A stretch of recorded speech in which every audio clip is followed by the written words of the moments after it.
हलका में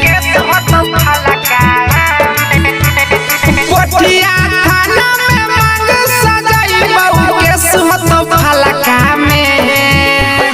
बापू से अपन कहेगे छौड़ी ले तो नहीं हलका में भैया से अपन कहेगे छौड़ी ले तो नहीं हलका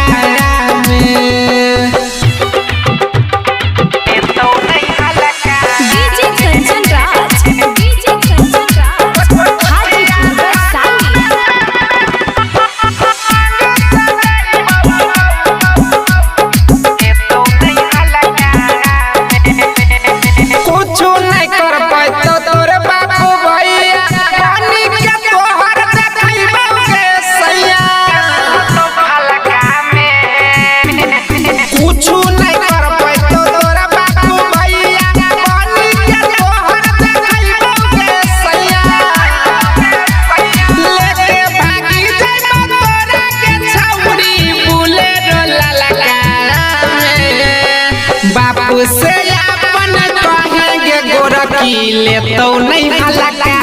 में बापू से अपन कहेंगे छौड़ी ले तो नहीं हलका में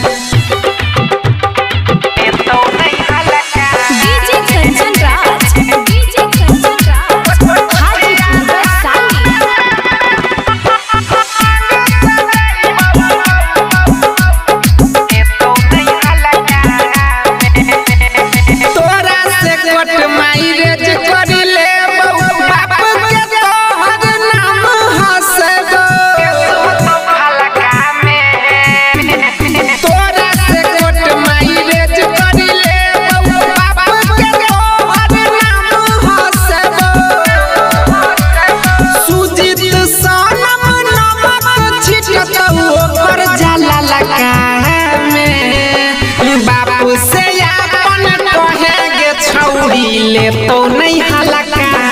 में भैया